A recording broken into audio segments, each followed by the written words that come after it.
ได้เอาผ้าม่านข้างไว้บ่มันพาเข้าบ่ทางหน้าผาทางนั้นพระเมื่อได้นี่อยู่มุ่งกวนโอ้อันนี้เนาะความน้อยใจของเจ้าฮะโดยช่วยให้หมู่ได้คืออันแล้วผัดตัวช่วยวัตถุจะเอาบันท้ายฝากคือบอกใจดีมันจะเอาบันท้ายว่ะค่อยก็บ่แม่นได้ว่าได้ยินเจ้าเว้านะแม่ค่อยคิดใช่ตัวเองนะคิดใช่คู่คนทั่วไปมันต้องมีความรู้สึกนั้นนะอ๋อตัวพี่น้องไอ้สังกะสีฝนตกมามันก็ซ้ำอยู่ห่มบงแล้วนะมันเสือกับลูกก็มานอนในแจ้ตัวนี้เล่นมันก็จะหัวบันไดนี่นอนสาดเจ้านี่มันหัวบ่เด็กมันพอบ่แล้วเรือแต่ตะนางกับปู่บ่ในสารนะโดยมันบ่มีดีบ่นี่ป้าแต่ข่อยก็อยากช่วยเจ้าอยู่แต่ว่ามันหักบ่จักนะเฮ็ดผู้ใหญ่เพิ่นก็ยิงตามผู้เพิ่นอยากช่วยได้ล่ะโดยบ่ว่าในใดป้าก็บ่ได้ว่าในใดเพราะว่าเฮาก็บังคับให้เพิ่นช่วยผู้นั้นผู้นี้นะเฮาบังคับบ่ได้ป้าแตวคันในใจข่อยอยากพามันนะใช้พาให้ป้าแตวกับมุงหลังคาให้นี้ซอยแล้วซอยเนี่ยกลัวเพราะความดีนะมันจังอันมีผลแน่เห็นว่ากันละนี่ความดีเฮ็ดไปละศูนย์เปล่าอลิอันนี้ก็เลยว่าแม่ป้าเจ้าสีตาบเอาคือกันแต่ว่าก็หลังคามันก็หัวแล้วทางนั้นก็ได้ตัวนี่ละแข้งยังแข้งได้พี่น้อยแข้งบุญแข้งวาสนานี่แข้งบ่ได้เด้อพี่น้องอันนี้ก็บวัดจากเว้าตามความจริงจากที่บวัดอันได้มาสัมผัสเนาะก็คือบวัดกับโบแมนดอกว่าป้าแตวเป็นผู้เว้าอันนี้กับบวัดก็เห็นแล้วก็รู้สึกน้อยใจเยอะแทนเราเนาะเฮาก็เพราะว่าเป็นคนดีเห็นนะพี่น้องทำดีแล้วห้องหับเอาสบายทุกอย่างเต้นแล่นจนว่าสบายได้ดินได้เฮือนได้ชานได้บนอยู่บนเช้าแต่ว่าบ่ได้ถือการช่วยเหลือพี่น้องเลยแทนพาหลังคากะยังหัวใส่หัวคือเก่าพี่น้องบ่แม่นว่าอันป้าแต๋วเว้าได้พี่น้องอันนี้ก็จากที่เขาเห็นนะผู้อยู่รอบข้างป้าออดป้าวอนผู้ที่คนที่บ่ได้ช่วยสาวใบว่าซั่นไปก็ได้รับนี่แหละพี่น้องเอ้ยก็บ่โทษภัยดอกโทษบุญโทษวาสนาหั่นแหละเนาะอันนี้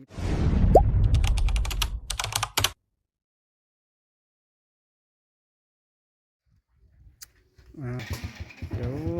เปิดภาพขึ้นก็ได้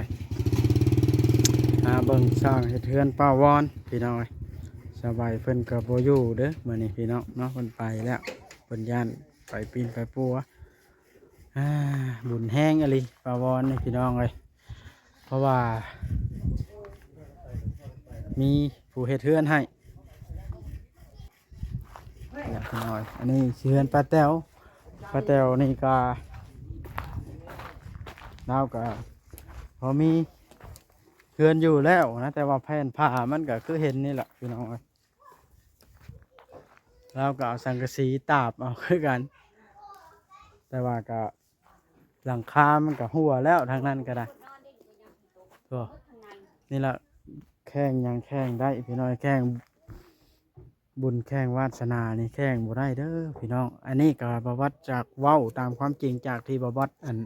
ได้มาสัมผัสเนาะก็คือ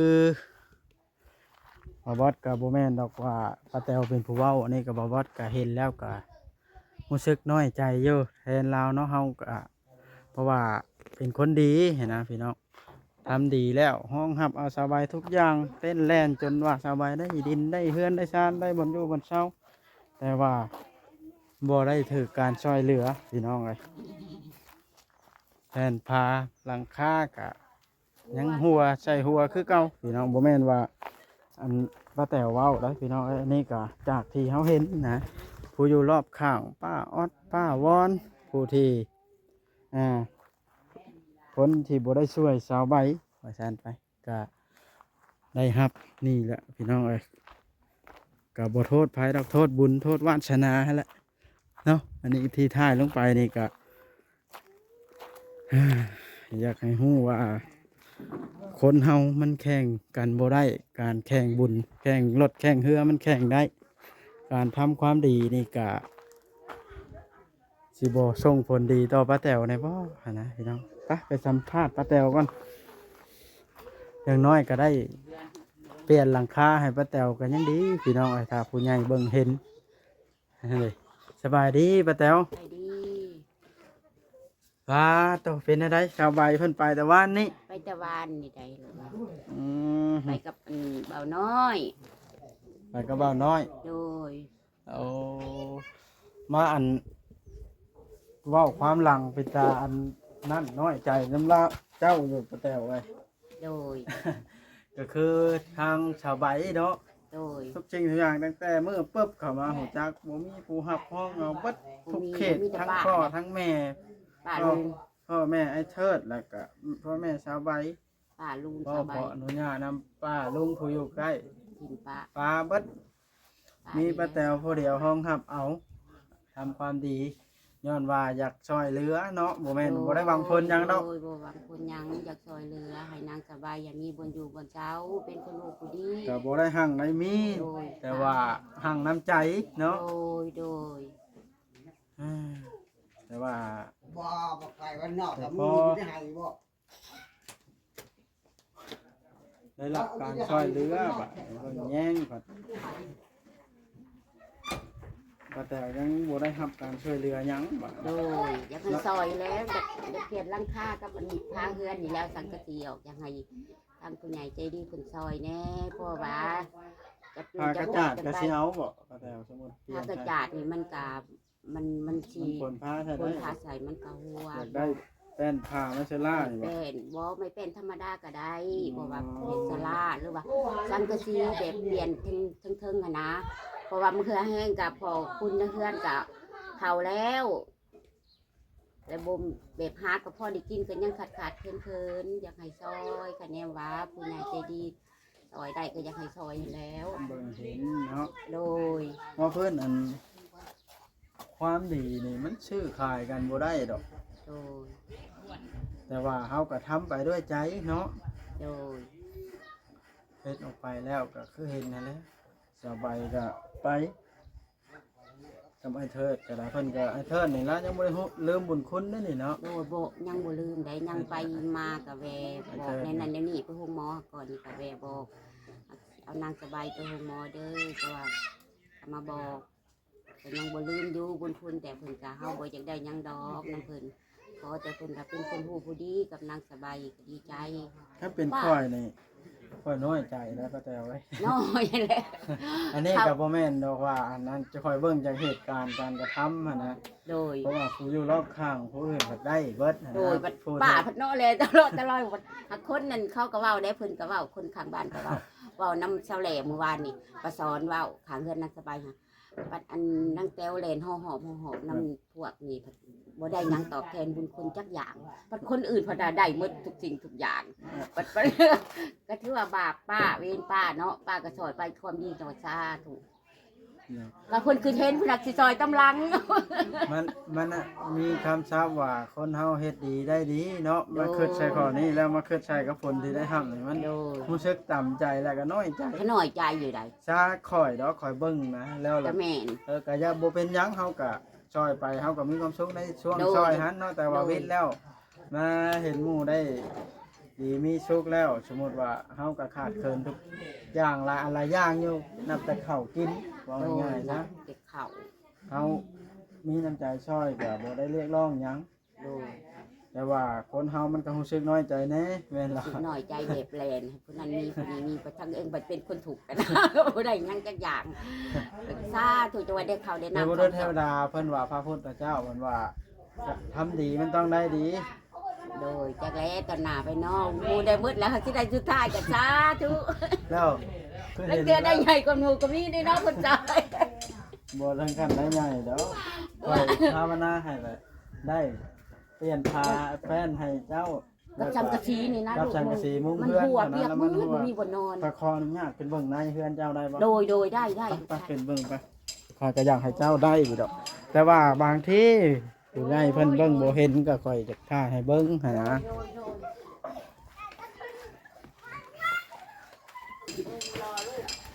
ลูกหลานในบ้านนี่บ่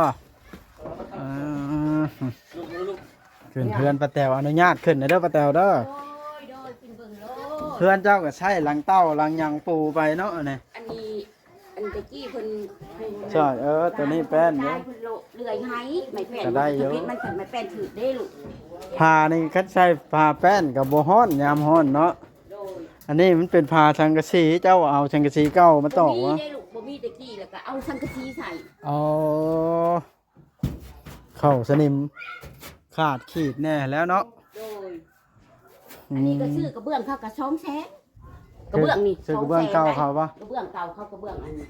ลูกเคยปาเพิ่งหั่นแหละ เอา 2แสนเขาบ่ มันอยู่บ่ได้คำฝนโตมาสังกะสีเก่ามันหัวเนาะนี่ โดยทั้งทีแล้วแห่ง อันนี้เด้บ่ได้เฮ็ดห้องใช้ผ้าบ่ป้าแตว มันบ่มีได้ก็ได้แล้ว ปกติต่อเสาคือละเฮ็ดผ้าเฮ็ดห้องอีกห้องหนึงไว้นอนในคักแท้เด้อ นี่ นี่ ครับอันนี้ป้าประเทศห้องนอนป้าก็ยังมาเผาเพราะว่าเพิ่นสิยังมันยังบ่แล้ว โดยปักเข้าเบิ่งข้างในได้บ่ โดย ข้างในก็คือเห็นเลยแล้วเนาะขาดมุ้งแปลงสังกะสียามพ่อนห้องนอนไผอันนี้ ห้องนอนให้ป้าเขาบ่แม่นไรนั่นอันไก่กิน มีซำนี้บ่ข้าวเจ้านะ ได้ซำนี้แล้วเขาไปซอยนาค่ะ ข้าวเปลือกบ่ โดยเปลี่ยนสีกิน โอ้โดยโอ้ยขออภัยพี่น้องไอ้เสียงรถอันวัยรุ่นเพิ่น เอ๊ะ อ๋อได้เอาประมาณข้างไว้บ่มันพาเข้าบ่ทางหน้าผาทางนั้น พระเมื่อได้นี่อยู่มุ่งกวน โอ้อันนี้เนาะความน้อยใจของเจ้าฮะ โดย ช่วยให้หมู่ได้คืออันแล้วผัดเตย เจ้าทำบ่ได้ ช่วยวัตถุ จะเอาบันท้ายฝากคือบอกใจ ค่อย เองว่าจะเอาบันท้ายว่ะ ค่อยก็บ่แม่นได้ว่าได้ยินเจ้าเว้านะแม่เอ้ยค่อยคิดใช่ตัวเองไงนะคิดใช่คู่คนทั่วไปมันต้องมีความรู้สึกนั้นนะ โดย อ๋อตัวพี่น้องไอ้สังกะสีฝนตกมามันก็ซ้ำอยู่ห่มบงแล้วนะ มันเถื่อกับลูกก็มานอนในแจ้ตัวนี้เล่นมันก็จะหัวบันไดนี่นอน สาดเจ้า อันนี้มันหัวบ่เด็ก มันพอไปแล้วเหลือแต่ตะนั่งกับปู่บ่ในชาตินะ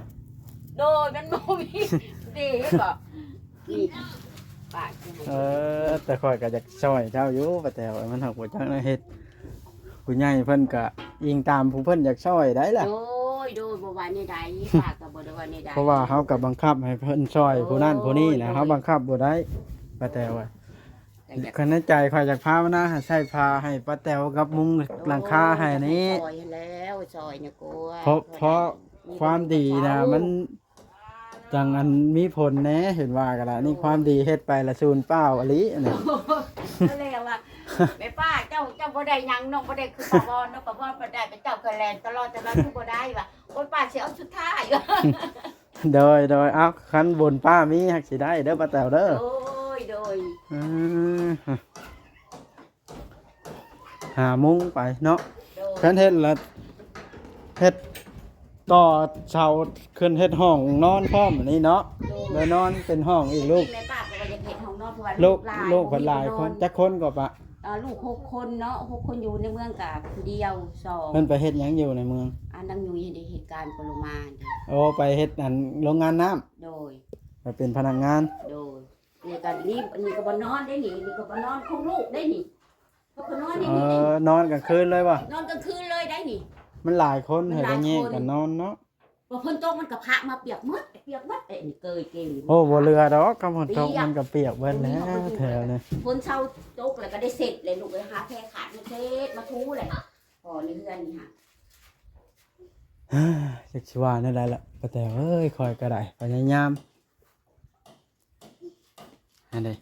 มันก็ซอยละก็อยากได้สักกะทีพอได้มาเอาออกสักกะทีเสาพอคนบ่ตกมันบ่หัวใส่เนาะลูกพอดีมีบ่อยู่บ่นอน โดย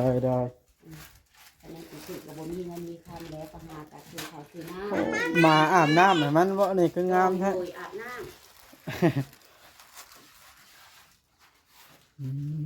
พี่น้องเอ้ย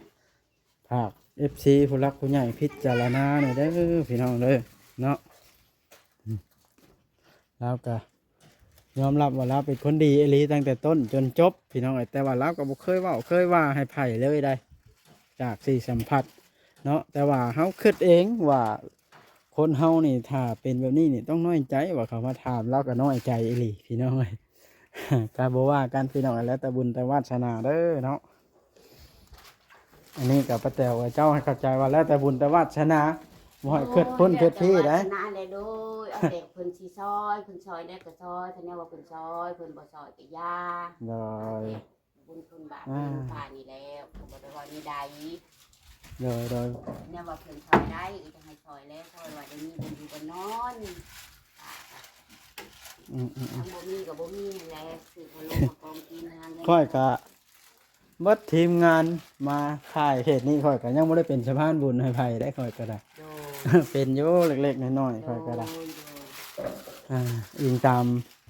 อันนี้ก็อิงตามพี่น้องอิงตามผู้รักผู้ใหญ่เพิ่นไว้วางใจไผก็เพิ่นมอบให้ผู้นั้นเฮาก็บ่เคยว่าโกงจังชั้นจังซี่จักเทื่อพี่น้องแต่ว่าแล้วแต่ผู้เพิ่นถึกชะตาเฮ็ดหยังก็ในใจก็อยากให้ซอยป้าแต๋วให้แล้วบ่น้อยใจความรู้สึกของคนเนาะมันก็อาจสิมีบ้างแหละความน้อยใจว่าตัวเองเป็นผู้เต้นผู้แล่นแนะนำไปหาป้าออดก็ลาวแนะนำมาถ่ายหันป้าว่อนก็ลาวแนะนำห้องรับเอาสบายก็ลาวนี้นะและผลสุดท้ายตัวเองบ่ได้รับการช่วยเหลือหยังนะเฮาก็รู้สึกขึ้นไปขึ้นมาถ้าเป็นเจ้าของอยู่ในจุดนั้นนี่น้ำตาออกพุ่นละพี่น้องเอ้ย อันนี้ก็บ่แม่นเว้าให้ผู้ใหญ่ดอกเว้าให้ FC พังพี่น้องเอ้ยว่าความรู้สึกของคนบางทีเฮาอาจสิเบิ่งบ่เห็นอันเด้พอวอนเราก็ได้เฮือนหลังบักใหญ่พี่น้องเอ้ยนี่ก็แล้วแต่บุญของเพิ่นเฮาก็เกิดเห็นพี่น้องเอ้ยเพราะว่าทั้งที่ป้าแต๋วก็คือบ่ได้เคยเว้าบ่เคยว่าให้ผู้ใดเห็นนะมีแต่ความอยากช่วยเหลือลูกช่วยเหลือหลานคือเต้นแล่นเรื่องชาวใบตั้งแต่ต้นแล้วบ่มีผู้ห้องห้ามเอาจ้าคนแล้วพี่น้องเอ้ยคนสุดท้ายเราเป็นผู้รับประกันค้ำประกันทุกอย่างชาวใบจึงได้มายืนอยู่ในจุดนี้ได้ดินได้เฮือนอยู่แต่ว่าชาวใบเพิ่นบ่รักษาตัวเองเท่านั้นแหละมันผิดพลาดนำตัวนั้นแหละเพิ่นบ่แข้งตัวเองเพิ่นรักษาตัวเองตั้งแต่ต้น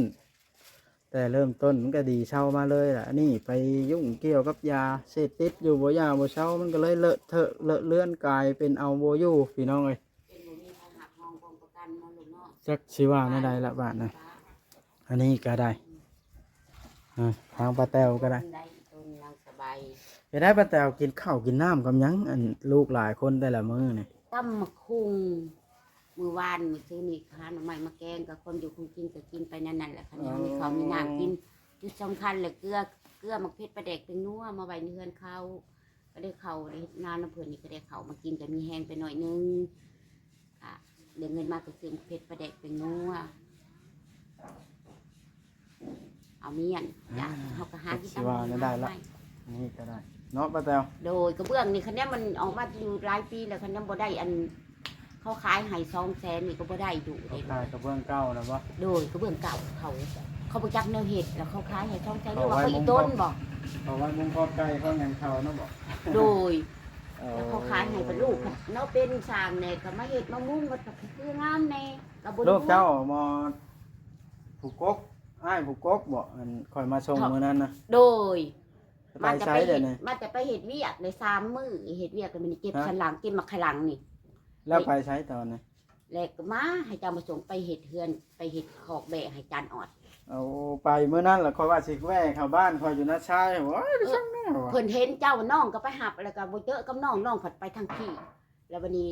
แม่เอ้ยเฮาเห็นบ่หมดว่าเฮาก็เลย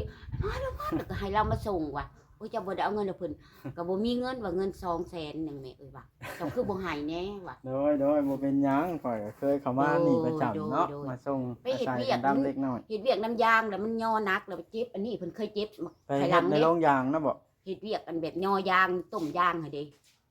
เออ ต้มยางอยู่ทางตะแขกต้มยางแล้วมันย่อนักแล้วเพิ่นเฮ็ดบ่ได้เพิ่นเจ็บมาภายหลังแต่ได้มา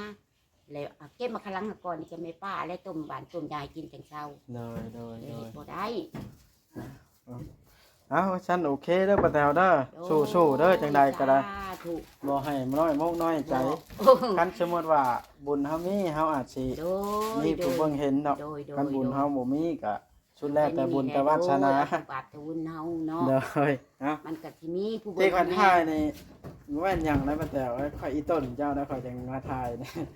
ก็สาธุ ข่อยเบิ่งบริเวณรอบข่อยละฮู้สึกน้อยแต่เอ้ยเกิดอีต้นป้าแต๋วเด้ บาดสอนเพิ่นก็ยังเว้าเด้อคนทางบ้านน่ะยังเว้าว่า เพราะความรู้สึกของทุกคนมัน โด ต้อง ย รู้สึกอยู่แล้วม่ เท่าแหล่แล้วเว้ามื้อวานเนี่ยว่าป้าแต้วว่าอันมีคนเว้าได้ว่าคนแถวบ้านนี่เว้าว่าทั้งที่ว่านางแต้วนี่นำพานางแต่นางสบายเท่าอดและนางวอน เขาได้เมื่อทุกสิ่งทุกอย่างพระเจ้าคือบ่ได้ป้าแต้ว มาตัวเองมาเฮือน โดย คนห้ามใส่หัว ก็ป้าก็เลยตอบกลับรู้สึกว่าอ้าวก็แม่นความเขาได้เว้าออกมานี่ก็ย่าเอาบุญว่าอันสิได้ตำลังว่าเพิ่นสิจ้างให้ตำลัง เลยว่าปลอบใจตัวเองแนวนั้น โดยเพิ่นสิจ้างให้ตำลังว่า เลยเบิ่งบ่เชื่อพี่น้องสิให้เบิ่งอีกครั้งหนึงซะพี่น้องอ่ะ โอ้ยจะดื้อ ขนาดศาสตร์ปูนอนแล้วอันนี้ฮะนี่เสื้อเรือแต่อันหนังอันนี้แล้วกันทั้งปู แต่ว่าอันนี้เรามีตู้เก็บเสื้อผ้าแล้วเวลาฝนตกมามันเป็นหัวลงบ่านะฮะ อยากเมื่อบ่มีบ่นอนเลยบ่ได้นอน มันแบบนี้นะฝนพาเข้ามานี่จุดนี่แต่ว่าแต่น่ะเฮือนนี่ก็พออยู่พอเช้าบ่ได้คอยังลายพี่น้องเอ้ย ขยันยามแรกนี่ก็พออยู่ หันยามแรงมันก็พออยู่หั่นแหละว่างนี่ใครแน่นี่พี่น้องหัวยับไปด้านนั้นโอ้ตาย